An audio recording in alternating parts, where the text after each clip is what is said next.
Bismillahirrahmanirrahim. Assalamualaikum warahmatullahi wabarakatuh. Ila syarafin nabil kiram Muhammad sallallahu alaihi wasallam wa kafatil anbiya'i wal mursalin wal ulama'i was salihin wa ila arwahi jami'il qubur minal muslimin wal muslimat wal mu'minin wal mu'minat syai'un lillahi lahum al-fatihah. أعوذ بالله من الشيطان الرجيم بسم الله الرحمن الرحيم الحمد لله رب العالمين الرحمن الرحيم مالك يوم الدين إياك نعبد وإياك نستعين اهدنا الصراط المستقيم صراط الذين أنعمت عليهم غير المغضوب عليهم ولا الضالين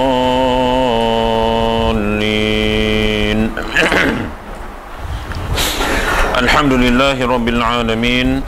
Wassalatu wassalamu ala ashrafil anbiya'i wal mursalin wa ala alihi wa sahbihi ajma'in. Subhanaka la ilma lana illa ma 'allamtana innaka antal alimul hakim. Rabbi shrah li sadri wa yassir li amri wahlul 'uqdatan min lisani yafqahu qawli. Allahumma yassir umurana wa la tu'assir. Rabbi yassir wa la tu'assir. Rabbi tamnil bil khair. Amin ya rabbal alamin.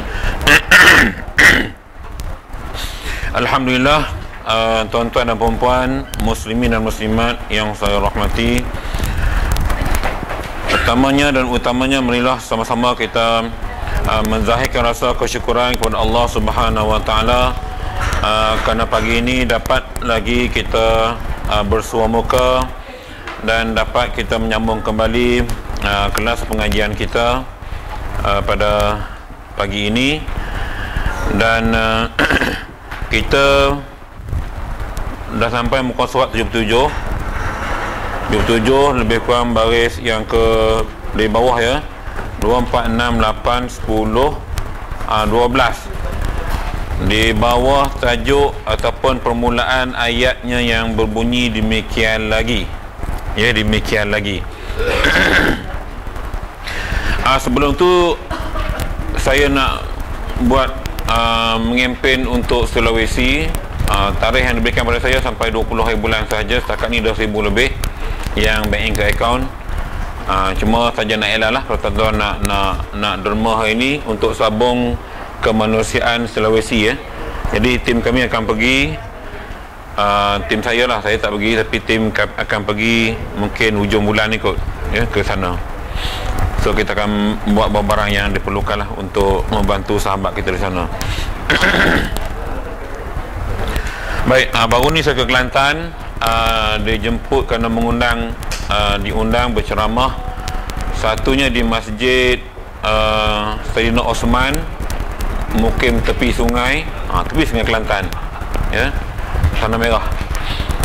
Tu kuliah maghrib ramai, tapi kebanyakan semua veteran lah, geng-geng macam ni lah ramai. Yang remaja muda-muda tak ada. Kemudian kuliah subuh hari Sabtu tu di Masjid Bandar Gunci, Kuala Kerai. Okay. Lepas program hari Sabtu petang tu turun ke Kota Baru, tu rehat lah. Cuma saya nak ceritanya, antara negeri Pantai Timur, Kelantan dan Terengganu, yang bagus di sudut meraihkan tetamu Kelantan berbanding Terengganu. Jangan marah nah yang Terengganu nah. Ini pandangan dan apa yang kita alami lah. Baik masyarakat kampung maupun masyarakat bandar bila kita pergi, kita dapat rasa perbezaan tu sebab kita berceramah banyak tempat. Okay? Jadi mungkin didikan berkali ya, didikan untuk guru tu mungkin menjadi penyebab kepada penerapan nilai-nilai murni dalam jiwa rakyat, sehingga mereka begitu meraihkan tetamu yang hadir. Okay? Kira saya balik tu tuan-tuan, budu tak payah beli, apa lagi, serunding tak payah beli, habis pergi yang macam-macam. Waalaikumsalam warahmatullahi wabarakatuh. Baik.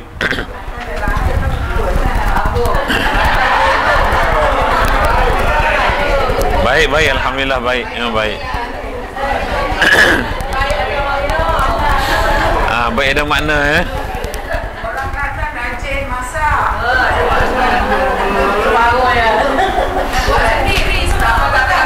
Alhamdulillah, ya bagus. Baik. Okey, kita sambung. Baik, demikian lagi haram mengerat atau mencabut pohon-pohon kayu atau tumbuh-tumbuhan pada segala tempat itu. Tempat mana? Tempat yang kita dah bincang minggu lepas ya, kawasan tanah haram tu. Tetapi tiada wajib, yang ni perkataan Arabnya dhaman. Saya tak tahu terjemahan ditulis apa ya? Jaminan ya. Tiada wajib jaminan perburuan dan mengerak pohon kayu melainkan pada haram Mekah jua. Tiada lainnya. Baik. Jadi maksudnya sini pengharaman itu diutamakan kepada kawasan tanah haram Mekah sahaja, yang dikira sebagai kena dam ataupun denda yang tinggilah. Dan dia kata sini kerana haram Madinah dan Wajh Taif, tanah Taif, keduanya itu bukan tempat nusuk, maka tiada wajib jaminan ataupun mungkin kita katakan guarantor ataupun garanti kat situ. Sebab kawasan Taif dengan Madinah bukan kawasan nusuk, kawasan ibadat haji, kawasan amalan haji. Sesuatu daripada yang tersebut, maka haram memotong dan mencabut pohon kayu tanah haram sama ada bahasa yang ditanam orang akan dia atau tiada. Tanah haram memang hukumnya haram lah.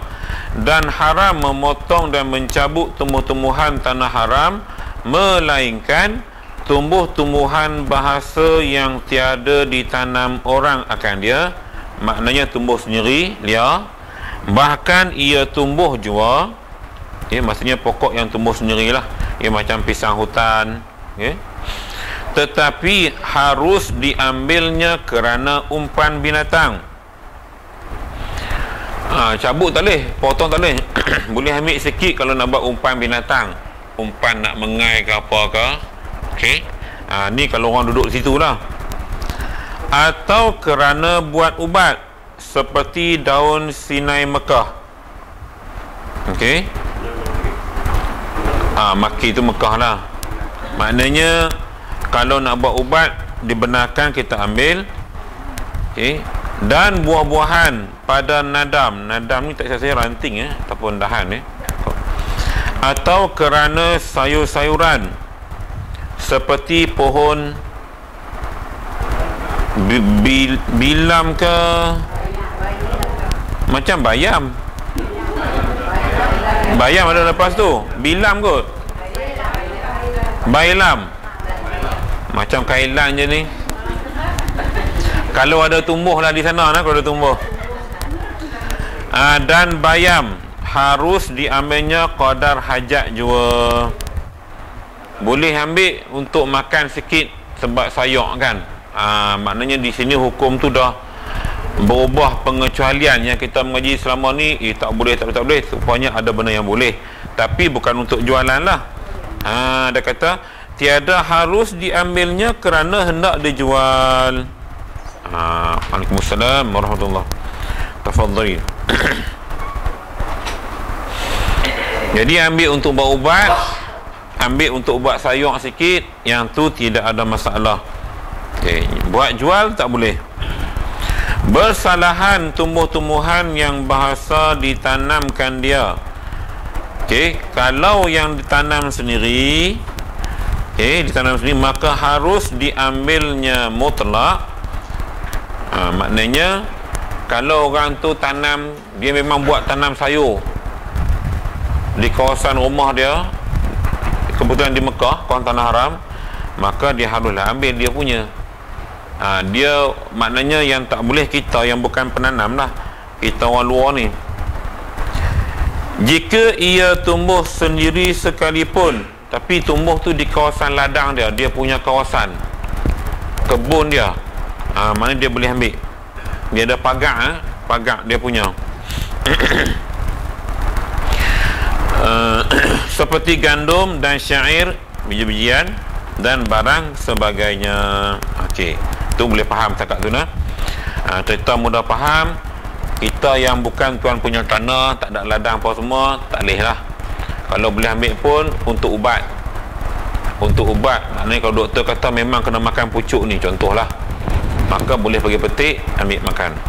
Tak ada kot pasal dia buat ibadat haji, rasanya tak ada nak cara-cara nak kutip daun kayu ni. Tak sempat. Semua badan pasir. Demikian lagi harus mengerat dan mencabut pohon kayu tanah haram yang sudah kering atau yang menyakiti dengan durinya. Itu bolehlah sebab dia kira mudarat, ya. Atau pohon kayu yang bertaburan pada jalan raya. Kita ambil alih buang kutip-kutip nak bakar ke apa ke. Serta tiada wajib doman pada sekaliannya, ya. Maknanya di sini tidak menjadi kesalahan jaminan untuk dikenakan dam lah. Sebab apa? Dalam konteks ini tujuannya untuk kemaslahatan umum. Dan Nabi pun sebut, kan saya ajak baru ni kan, barang siapa yang mengalihkan duri di jalanan supaya orang lalu dengan mudah, maka dia dapat pahala sedekah. Jadi kita nak sedekah, duit tak ada, jadi tengok ranting kayu duk halang jalan nak turun ke tangga masjid ke pintu pagar tu ke, kita pergi alih, maka kita dapat pahala sedekah. Serupa dalam konteks ni pun, walaupun di musim haji kita alih kayu, bohlam kuning dan sebagainya, maka kita dapat pahala sedekah. Jadi bila Nabi suruh sedekah tu, Nabi tahu bukan semua umatnya mampu bersedekah. Ada yang miskin, maka dia boleh bersedekah tenaga. Dia alih kayu, alih duri, alih ranting daun, maka dapat pahala sedekah. Itu kelebihan dia, ya, kelebihan. Maknanya keadilan yang Allah Islam beri kepada umat.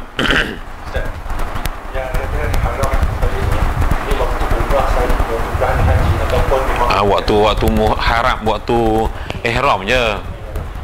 Waktu ni tak ada lah. Dia waktu tak pakai ihram, kita pejabut pokok orang memang tak boleh pun. Bukan nanti pakai ihram tak pakai ihram. Cuma dalam konteks ibadah haji itu dia kena dendam lah, denda.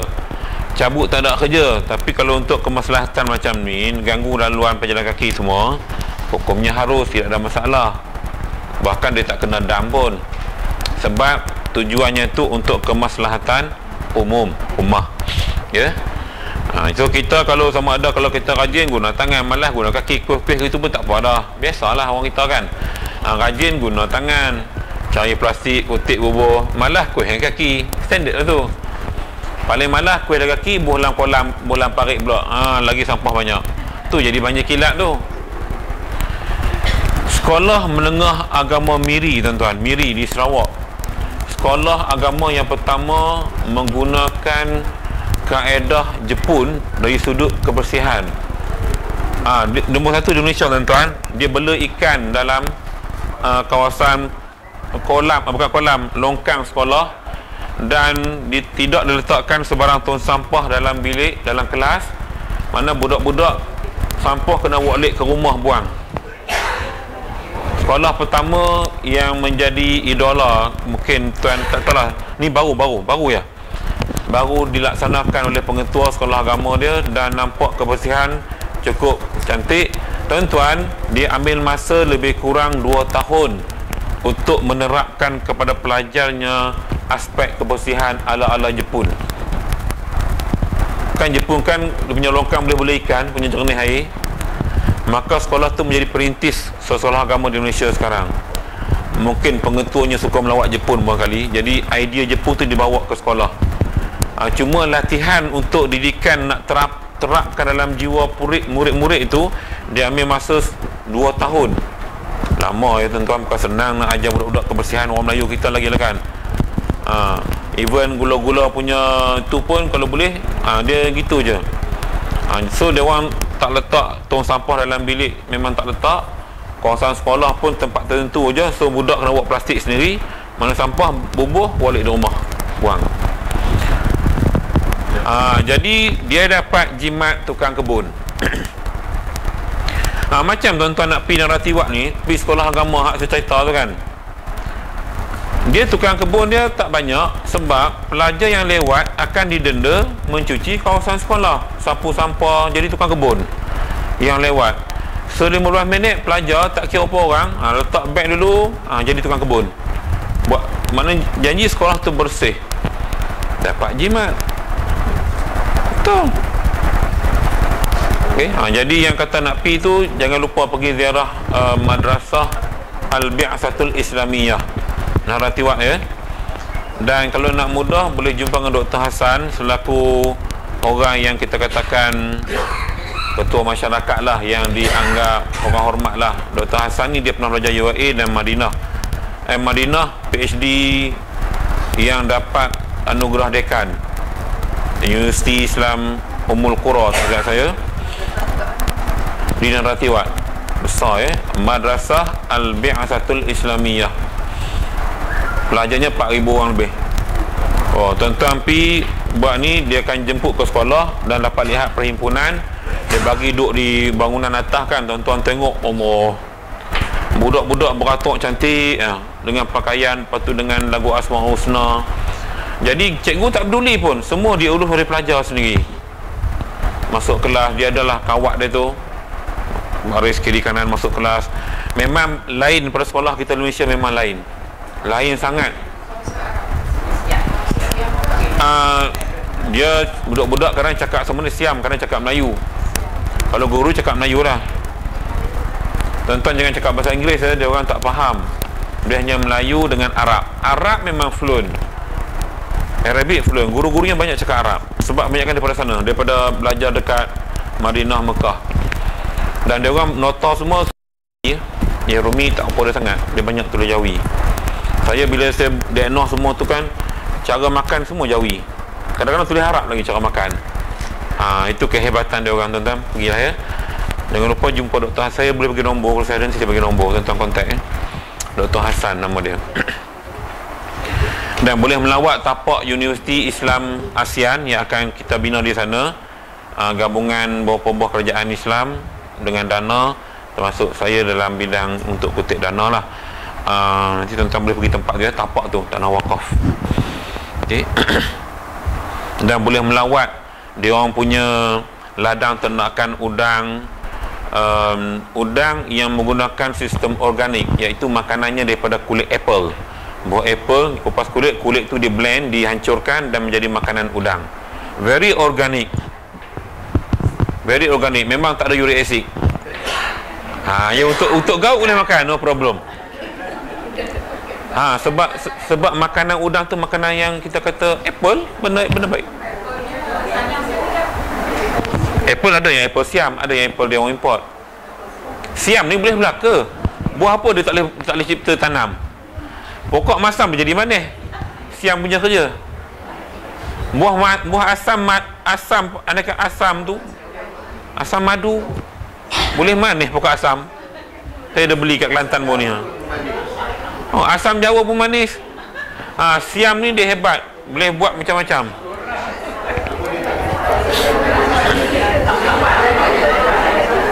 Ada teknologi dia. Ada ladang dia yang kita masuk kena buka kasut semua, paling pijak kasut. Dia jaga. Itu hebat Siam ya. Tak apalah, ada peluang pergi jalan ya. Ni memang ada, saya tengok dalam grup tu nampak macam kemas dah tu. Okay. Dia package insurans sekali, pergilah ya. Ada satu tempat RR yang cantik, tuan-tuan, roti makan sedap sangat situ. ABC nya semua.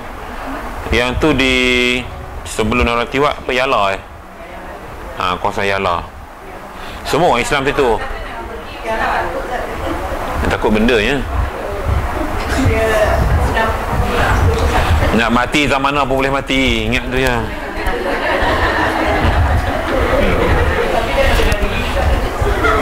Dah lah, maknanya dalam keadaan kita bersedia lah. Kalau tak bersedia jangan pergi. Baik. Okey. Dan harus pula diambil akan daun segala pohon kayu tanah haram dengan tiada dipangkahkan dia, ataupun kita kata dipotong lah ya, dipengahkan dia,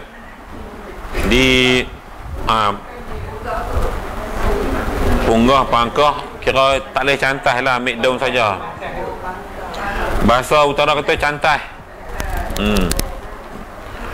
Kerana haram dipunggahnya atau dipengahnya seperti barang yang tersebut dalam majmuk. Daun tak apa, jangan lebih cantai pokok. Dan harus diambil buahnya dan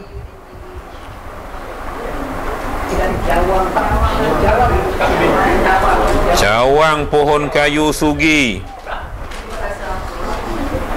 Saya rasa bukan cawang tu, mungkin cabang kot.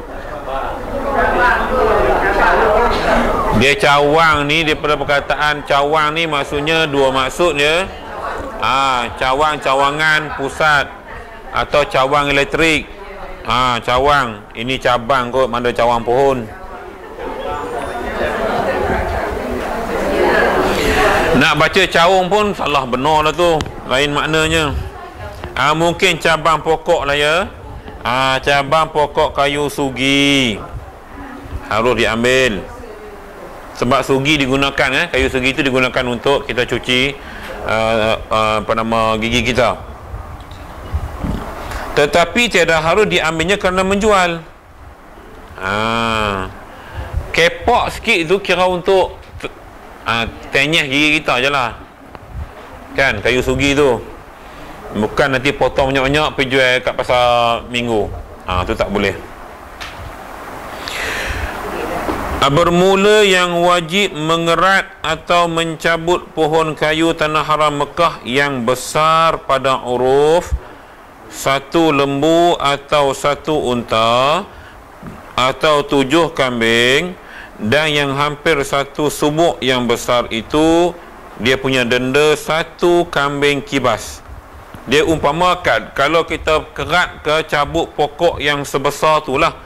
Maksudnya kalau kita cabut pokok tanah haram yang besar pada urus 1 ekor lembu, kalau besar seekor lembu contohnya, ataupun kita cabut banyak pokok, umpamanya 7 kambing, banyak pokok tapi sebesar kambing tapi banyak, yang tu denda dia pada ayat selepas tu yang dia katakan dia punya dendanya ialah 1 kambing kibas.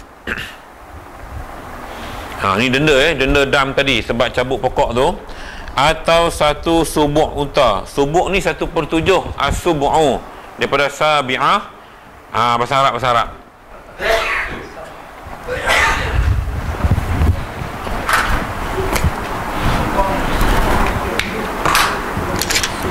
Dia contohnya kan as-sabi'u yang ke-8, sab'un 7. Okey. Kalau baca as-subu'u 1/7, macam as-sumunu 1/8. Kita akan jumpa angka-angka macam ni dalam bab faraid. Okey. Ar-rubu'u 1/4, dia baca begitu.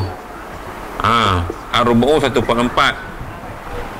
Cuma 1/2 an-nisfu lah, dia tak kata al-sunuyu, tak boleh, dia kata an-nisfu. Jadi sab'un 7, as-subu'u 1/7, samanun 8, as-sumunu 1/8. Okey. Ar-rabi' 4, ar-rubu'u 1/4. Itu bahasa Arab punya kaedah kiraan. Satu bahagian daripada 8 lah. Kalau ini satu bahagian daripada 7 lah. Sebab ni sebuah lembu 7, ni sebuah unta pun 7. Jadi dikira as-subu'u maknanya 1/7. Ni kiraan dalam bahasa Arab. Nombor ya nombor. An-nisfu setengah. Kan nisfu Sya'ban tu. Cuma untuk 1/2 dia sebut lain, an-nisfu. Okey, lain pada tu. Kalau 3 dia panggil as-sulusu. As-sulusu 1/3. Cuma 1/2 je dia sebut an-nisfu. Okey, nisfu hazil unsayain, banyak dalam Quran dah sebut nisfu Sya'ban, nisfu Ramadan, separuh ataupun sebahagian. Ni bab harta pusaka kita akan jumpa dah ni, ada nanti bab faraid. Pening lu mengaji bab ni. Okey. Jadi ar-rubu'u ya, as-subu'u. Hampir satu subu' yang besar, maknanya satu subu' tu 1/7 ya. 1/7 lah. Unta satu subu' lembu, maknanya 1/7 lembu. Dan memadalah satu kambing kibas pada pohon kayu yang tiada dinamakan dia besar pada uruf. Jadi kalau pokok, mungkin pokok yang macam ni ke, yang bukan kira besar lah ya, ataupun mungkin sebesar batang cawan ni ke, maka dendanya ialah seekor kambing kibas. Gitu maksudnya. Atau satu subuk unta. Tak mana dah buntir tadi? Sudah. Lembu dan mana satu ekor kibas pada makanya. Okey. Dan jika menyamai ia 6 subuk yang besarnya sekalipun. 6 subuk maksudnya 6/7. Begitu. Dan adapun yang kecil yang tiada hampir satu subuk yang besar, maka wajib harga jua seperti rumput-rumput yang hidup. Maknanya kena kira nilai lah harga. Harga agak-agak lah, mungkin rumput, kalau cabut rumput mungkin kita kata satu kaki tu kalau Malaysia berapa ringgit? RM4 ke? RM3 ke? Lagu tu lah kalau rumput di sana. Kalau ada rumput lah, maknanya padang pasir ya. Cuma nisbahnya begitu. Maka dam ini, nama dam ini dam takhir dan ta'dil, iaitu disembelih yang tersebut dan bersedekah kepada miskin tanah haram. Pertama ya, sebab dia takhir, pilihan ya. Atau diberi makanan akan mereka itu kembali kepada orang miskin dengan harganya. Harga banyak mana? Harga nilai sedekah tadilah. Kalau kita tak mau bagi daging, nilai harga berapa bagi pada makanan kepada fakir miskin. Atau ia puasa dengan sebilang-bilang mud satu hari, bilangan cupak, sehari secupak, ikutlah berapa nilai kadar daging tadi. Okey, kalau seekor kambing tu kita kata 400 lah, 700 lah, 700 rial. Jadi nisbah 700 rial dengan bilangan cupak, berapa cupak, itulah nilai yang dia kena puasa. Teruk lah, kira teruk tu no. Kalau 700 rial, kalau secupak RM1.8, RM1.7, memang 700 hari. Demam tak keboh. Hari pasal biar meleh kambing bagi lagi bagus. Jenuh nak puasa. Dan haram memindahkan sesuatu daripada tanah haram Mekah dan Madinah dan batunya, dan jikalau kerana ambil tabarruk dengan dia sekalipun, tak boleh kita pergi pindah mai. Tabarruk ni ambil berkat lah. Ramai orang buat lagu tu, masalahnya. Happy tanah haram, tengok ni ambil batu buat berkat. Tabarruk ni kata ambil keberkatan lah. Okey. Orang Melayu kita suka lagu tu. Sama ada tanah yang belum dibakar atau yang sudah dibakarnya. Ni kalau kira ni sebuah tanah lah, ambil tanah. Seperti segala bijana-bijana, bekas-bekas lah. Bijana ni bekas-bekas apa ni, simpanan makanan tu bijana. Bekas-bekas ni lah bijana. Dan haram pula dipindahkan yang tersebut itu daripada tanah haram kepada tanah haram yang lain. Tak boleh juga daripada Makkah pergi Madinah, Madinah pergi Makkah pun tak boleh. Dan wajib dikembalikan dia kepada tempatnya. Okey, ni yang duk jadi ramai yang silap balik, yang kena jadi macam-macam tu. Ramai yang terkena sakit bila dirawat-rawat, dia ada ambil batu daripada Makkah bawa balik, kena hantar balik, lega sakit tu. Saya ada kes 2-3 kes. Jadi bila soal siasat semua,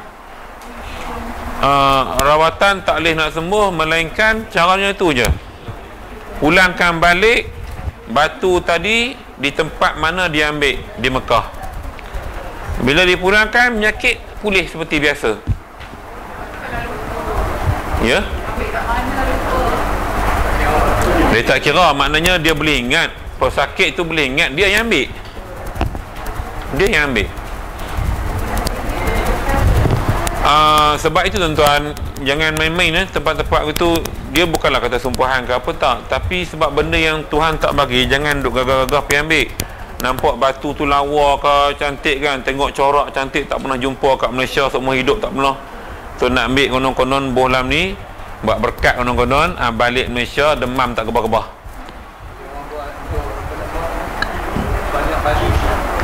Yes. Jadi sudut perubatan tradisional dia kata badi lah, batu tu dah badi lah. Macam orang kena badi mayat kan, sekali kena dia tak boleh mandi lah jenazah tu sampai kesudah. Dia kena berhenti profession perguruan, profession mandi jenazah sebab dia kena badi. Itu yang berlaku pada sebahagian orang lah, bukan semua. Bukan semua. Okay. Memang jenis badi ni dia susah nak lega, dia memang malaikat kena pulangkan balik. Ya.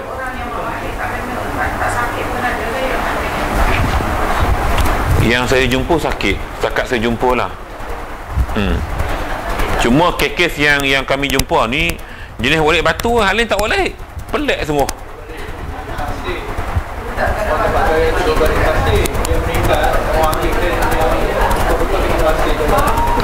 Oh, walid pasir.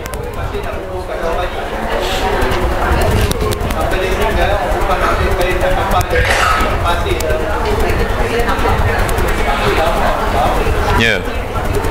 Jadi dia anggap bila pasir tu buah dalam benang, kira padi subuk kot. Dalah mati gitu ya. Ya. Tuan-tuan jangan jadi macam penganut Syiah. Syiah tu batu Karbala tu tak apa, dia buat pergi mata tempat. Tak ada sumbahan pun. Kan batu Karbala tu dia buat pergi mata tempat. Dia semayang, dia sujud atas batu tu. Jangan dia jadi penganut Syiah pula. Sesat memang sesat lah. Depa batu tu depa jaga sungguh. Okey. Ada kawan saya pergi, sebab dia orang diplomat kan, pergi tempat Syiah Iran lah, pergi Iran. Jadi pergi rumah kedutaan ni dah sama-sama diplomat. Sampai waktu semayang, jadi yang isteri si penganut Syiah ni bagi batu lah. Dia dah anggap kawan saya ni kira ni, jadi kawan saya pun ambil lah, ambil tu. Dia semayang, dia letak batu atas jadah je lah, tak tepi tu, semayang macam biasa lah. Sebab raih tamu, jadi dia takkan nak tolak, dia ambil je lah. Habis semayang cara kita lah, sejadah ada belakang semua. Cuma di sudut kita kata ajaran ataupun mazhab yang dia pegang je lah. Okay, jangan ikut cara mereka memang akan sujud atas batu tu. Dia macam-macam ya, nanti sampai bab akidah lah tu ya. Baik. Okey. Dan haram memindahkan sesuatu daripada tanah haram Mekah dan Madinah dan batunya, dan jikalau kena ambil tabarruk dengan dia sekalipun tak boleh sama ada tanah yang belum dibakar atau yang sudah dibakar. Seperti segala bejana-bejana dan haram pula dipindahkan yang tersebut daripada tanah haram kepada tanah haram yang lain, dan wajib dikembalikan dia kepada tempatnya. Dan makruh memindahkan yang tersebut daripada tanah halal kepada tanah haram bersalahan air Zamzam, maka bahwasanya harus dipindahkan dia, bahkan sunat ia kena mengambil tabarruk dengan dia. Hanya boleh air Zamzam dia boleh. Air Zamzam dengan cenderah hatilah, hati tak ada kicin tasbih kita dah beli, yang tu tak dikira sebagai ni. Yang tak boleh yang memang tumbuh yang ada kat daratan, tak boleh lah. Yang digunakan air Zamzam, bahkan sunat kita bawa balik. Itu lain. Dia yang tak boleh kita kutip ni, tu dah tu dah diproses jadi bahan apa dipanggil aksesori.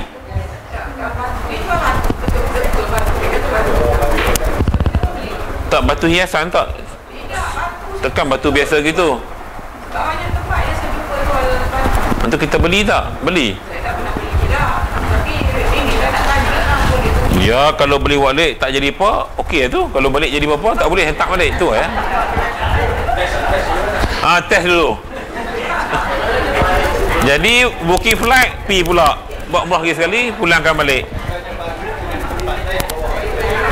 Biasanya lah batu tu di luar tanah haram.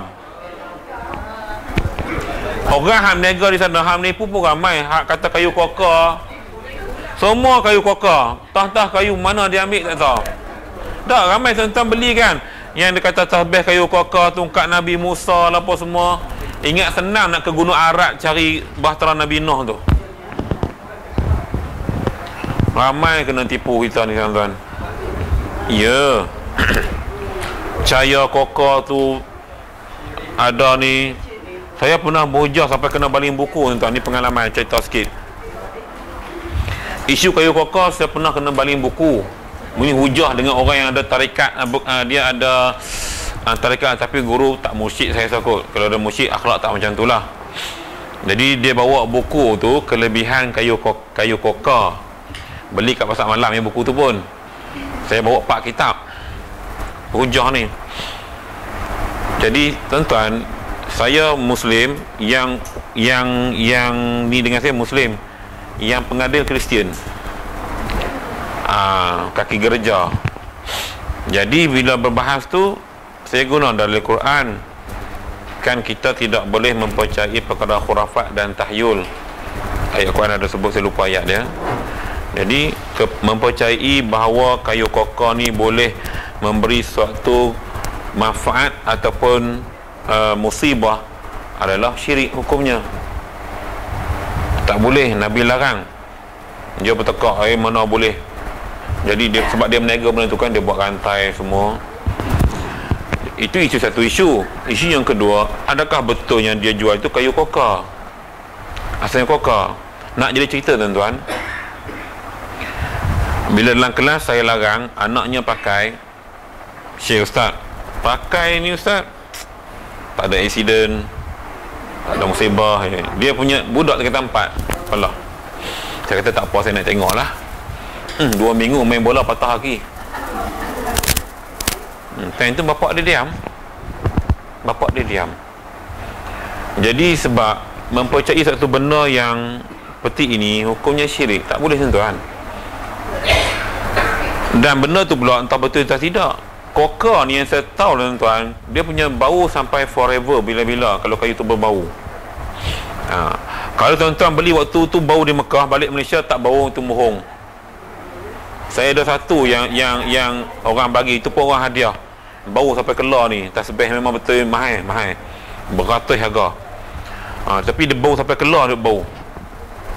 Adakah hak lain bagi kayu kokor juga tak bau? Maknanya itu yang palsu. Kita pakai berzikir je lah, bukan ada benda pun. Tak ada percaya pelik-pelik.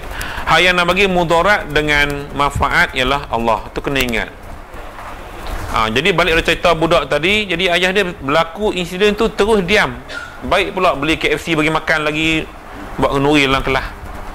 Pasal anaknya main bola patah kaki kena. Pakai ke kokor, saya kata pakai. Saya tak tahu lepas tu rasanya dia stop perniagaan tu. Sebab bila dah berlaku pada anak sendiri. Jangan main-main benda begini. Tak boleh. Ni ramai kita duk percaya, duk pakai macam-macam, duk percaya pelik-pelik. Nak bagi mudarat manfaat tu Allah. Ya. Ingat, kita gantung bulat pada Allah, itu penting. Jadi air Zam-Zam ni elok, bahkan sunat kita bawa balik. Cuma Allah ni dia limit lah, tak boleh nak berapa jumlah yang dibenarkan, berapa liter. Nak jual kat Malaysia pun dah tak boleh sekarang ni. Yang ada pun semua hak yang tipu lah banyak. Yang biasa buh garang bukit sikit, rasa payah-payah sikit, yang Zam-Zam, buh label Zam-Zam. Laku. Sedangkan Saudi mana benarkan dah kita jual. Dia bagi pun limit kan untuk kita bawa balik. Taib. Faslun fil ihsar. Benda-benda yang menegah kita pada menyempurnakan haji ni ya.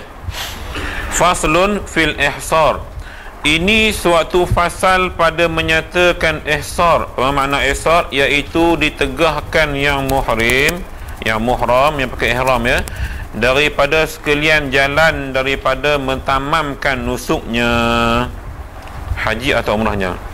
Maknanya bab ni kita nak cerita tentang beberapa perkara yang menegahkan kita daripada kita menyempurnakan ibadat haji. Okey, maksudnya ada satu benda yang menghalang kita daripada menyempurnakan ibadat haji. Mentamamkan tu maksudnya kita menyempurnakanlah nusuknya, nusuk haji ataupun umrah ya, ataupun qiran. Maka sebab bagi hasar itu beberapa perkara. Pertama, sebab ditegah oleh seteru daripada lalu ke Mekah menyempurnakan nusuknya. Kita dah niat dah tuan-tuan nak pergi ke Mekah, dihalang oleh gangster, abang long gangster halang, tak boleh pergi buat haji. Niat dah ni, dia akan bicara bab ni ya.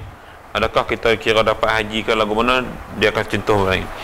Maknanya seteru ini penghalang kepada kita nak melaksanakan ibadat haji, musuh. Okey, maknanya mungkin tak boleh mendarat di lapangan Jeddah, telah dikawal oleh contohlah, contoh minta simpang lah. Okey, maknanya ini dipanggil musuh. Seteru ni musuh lah. Okey, terus yang pertama ya. Atau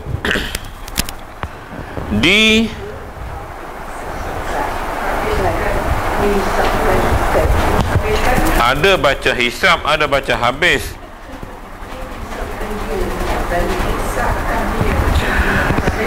Atau kalau kita baca saya tak baca dihisab sebab bos ada paha. Okey, kitab Rumi tulis apa? Kalau dihisabkan maksudnya dikira atau dihitungkan dia dengan zalim, maka harus baginya tahallul.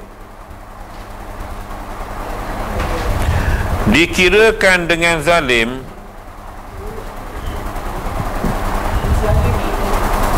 dia dua kemungkinan di sini. Pertama, mungkin dizalimi. Yang kedua, yang buat haji itu penzalim. Dua keadaan. Okay? Kalau kita kata dihabiskan dia dengan zalim, tak sesuai. Dihisabkan dia boleh jadi dikira, dihitung, ataupun kita kata dia kena zalim, maka harus baginya tahallul terus. Tahallul ni kita jadikan diri kita halal balik lah ya, sebab kes dia zalimi tadi. Okey, ataupun keadaan kedua, kalau dia tu penzalim, memang tak layak buat haji, taubat dulu buat semua, kemungkinan lah. Tapi rasa yang pertama tadi lebih sesuai, dizalimi. Atau sahaya ia, hamba ni hamba, ihram tiada dengan izin pengulunya. Hamba sahaya pergi buat haji tapi tak dapat izin tokir dia ataupun tuan dia, maka harus baginya tahallul dengan bercukur serta niat.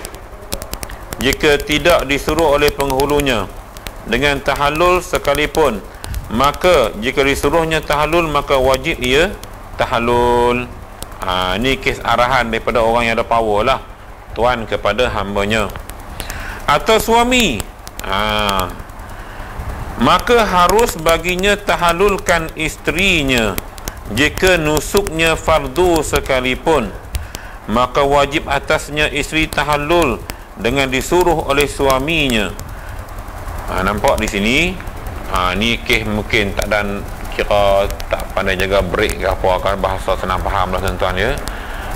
Jadi mungkin baru kahwin ke apa, pergi tahallul terus lah, buat tahallul terus. Sebab lagi kita tahallul tak boleh nak bersama kan. Beberapa perkara lah haji kan, ada benda yang kita buat, benda-benda larang lagi kita dah boleh lakukan. Kes macam ni lah tuan-tuan. Jadi gamaknya baru kahwin apa semua kan, mungkin tak sabar, kau pergi selesai tahallul cepat-cepat. Jadi dia kata sini, maka harus baginya tahallulkan isterinya ya, jika nusuknya fardu sekalipun, walaupun haji itu haji fardu kita buat, dan wajib atas isterinya tahallul dengan disuruh oleh suaminya, dan harus baginya wati, bersetubuhlah wati tu ya, dan dosanya atas isteri jua. Faham tak ni? Sebab dia bahasa orang dah kahwin kan. Dia lagu ni. Dua lelaki bini ni pergi buat haji.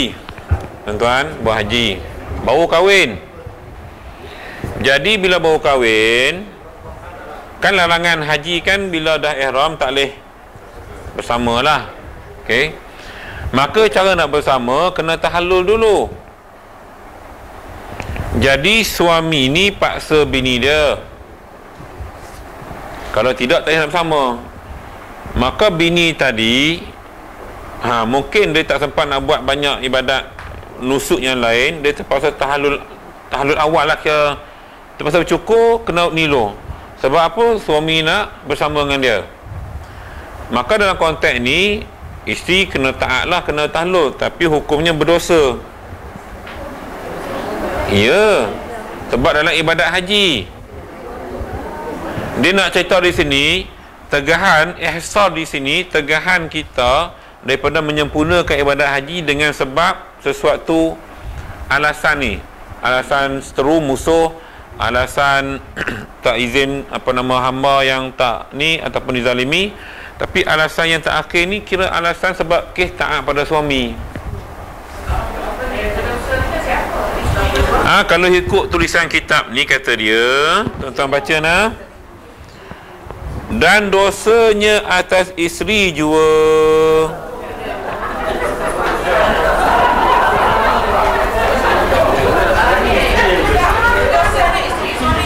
Berdosa jugalah, dia suruh.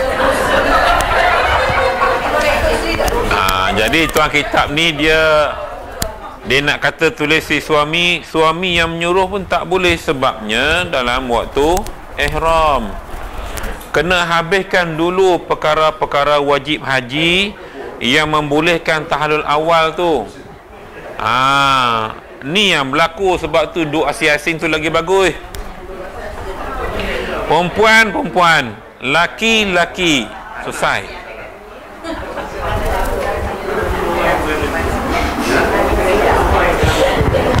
Sebab isteri ni dia boleh engkar kalau arahan tu ke arah maksiat. Ni suruh tahallul je. Iyalah dia sedut ni memang faham logik kita, memang suami ni suami gila babi.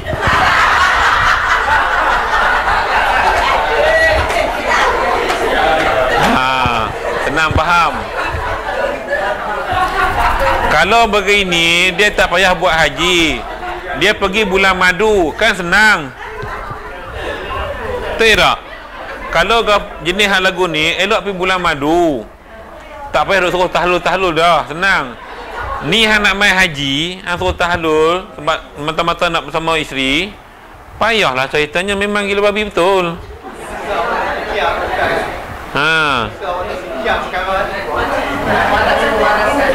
Sebab itu jangan duk bulan madu di Mekah, pergi bulan madu di tempat lain. Tak sungguh, hak dugaan tu banyak. Ni kahwin dekat musim haji, kita bulan madu di Mekah ya, kita buat haji sekali. Duk jadi lagu ni. Dah musim sejuk pula time tu lagi. Tak boleh sentuh karan naik. Habis. Ni yang berlaku, tuan-tuan. Jadi kitab tulis ni supaya kita ni ada ambil pengajaran, ambil iktibar. Sebab tu dalam istilah orang Melayu kita kata bulan madu, lepas kahwin elok bulan madu dulu. Pilah hak iyai ke, duit tak ada waktu tu. Nak pergi belah Lombok semua takut gempa bumi. Ya. Nasi kita bawa pergi Mekah, nasi tak besar. Harga dia rendah selalu. Macam mana? Dia bergantung, tuan-tuan. Itulah dikatakan iman. Di mana letaknya iman kita? Iman itu dia mengawal nafsu, akan mempertimbangkan tindakan. Nafsu ni yang kita kena kawal. Sebab tu kita ni cantik dalam tindakan kita. Bila kita buat sesuatu tu, kita lihat hukum agama. Agama kata okey tak? Okey, lihat hukum agama. Kemudian kita saringkan dengan hukum akal. Hukum akal melihat benda ini kesesuaian. Kemudian baru kita indahkan dengan hukum adat. Adat orang timur macam mana, okey tak okey, begitu. Baru indah kehidupan ni. Tapi kadang-kadang timbangan akal itu tak kat mana yang akhirnya nafsu yang menguasai. Tu kalau bahasa saya menulis dalam buku lah. Kadang-kadang dalam buku ni kita terpaksa tulis sesuatu yang menarik minat orang baca tau. Jadi bahasa saya gunakan tinggi. Saya jangan gunakan masjid dengan kuliah. Kadang-kadang saya gunakan juga bila orang dengar tu, uish. Jadi seolah-olah bahasa tu larasnya agak tinggi. Memang bentuk penulisan dia begitu. Sebab tu gaya saya menulis di tulis buku dalam WhatsApp, kadang-kadang saya gunakan laras yang agak tinggi. Orang kadang susah nak faham. Tapi bila mengajar masjid semua, kita tak boleh. Sebab khalayak kita tu orang umum, orang awam. Walaupun ada profesor, orang pendidikan, tapi kita guna level yang serendah yang mungkin. Sebab kita perlu utamakan yang orang yang biasa untuk faham tajuk kita. Sebab tu tuan-tuan bila mengaji di masjid, kadang-kadang penceramah dia tak ada ilmu ni, dia main bantai bahasa dia, kita nganga dengar faham tak faham. Tapi kalau sudah tak faham, Nazir tak faham, Siak tak faham, Bilal tak faham, Imam pun tak faham. Semua tak faham kadang-kadang. Kan tuan-tuan mengaji kitab lama tu kan, Faraidul Faraid yang ustaz-ustaz tu ngajar, saya sendiri pun kadang-kadang susah nak faham. Saya cuba tangkap apa cuba dia nak jelaskan. Sebab dia baca bahasa lama, tetapi dia nak terjemah ke bahasa moden tu mungkin agak sukar. Kan? Dia cerita seperti saya cerita dululah, bagaimana seorang mu'allaf masuk Islam kan, mengaji kitab lama. Wajib kita beriman kepada Allah. Macam Allah itu ada. Mustahil Allah tiada. Wajib Allah itu ada. Mu'alaf tanya pada ustaz, "Ustaz, you cakap betul-betul itu Allah ada ke tak ada?" Dia pening. Sebab tuan kitab ustaz yang mengajar ni kitab lama. Bila kitab lama, dia baca cara lama dan dia terang pun cara lama, memang orang baru tak faham. Tambah hamba Allah mu'alaf masuk Islam lagi nak faham kitab lama. Wajib Allah itu ada, mustahil Allah itu tiada, mesti Allah itu ada.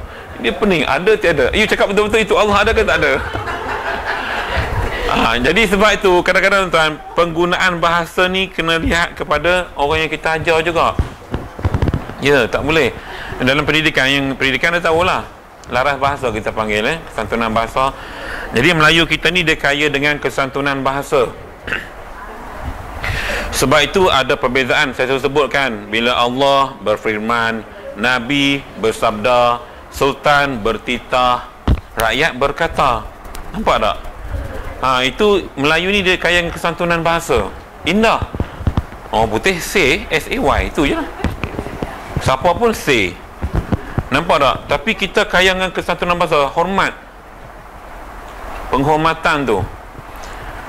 Orang Yaman yang kat sini kan, yang Somalia tu, bila saya sembang, dia orang kata bahasa Melayu ni, dia kata dia tak pernah jumpa dalam dunia ni bahasa yang paling santun, indah, penggunaan kata-kata tertentu sebagai penghormatan kepada orang yang ada autoriti. Itu dia orang cakap dengan saya, dia orang datang rumah saya sembang. Okay? Kalau bahasa Inggeris tak ada, dan bahasa Arab pun Allah yaqulu, itu je lah takallam. Dia dua tu je lah. Siapa cakap pun. Tapi kita lain tau, kita bagi penghormatan. Istilah tu kan, Sultan bertitah. Kita baru sembang bercakap. Macam aku, engkau, hang, hamba, tuan hamba. Kan, nampak tak perbezaan dia? Itu disebut kesantunan bahasa. Itu indahnya bahasa kita yang Melayu ni, hebat. Ngaji bahasa pula ini.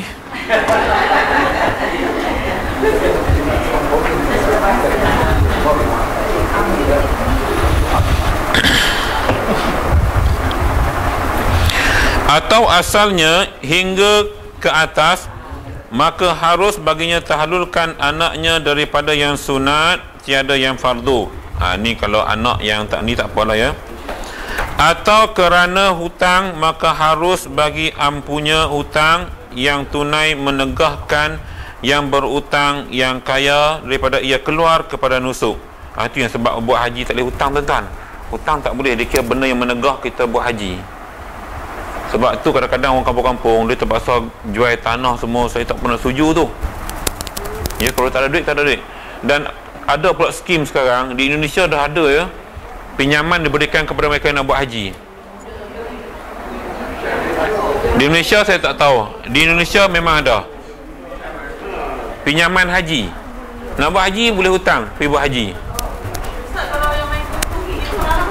Tu lain, tu bukan hutang. Itu kumpul. Hutang ni kita pergi buat pinjaman, sign agreement, kena bayar bulan-bulan. Yang main kutu ni tuan-tuan lagi tak sampai turn kita.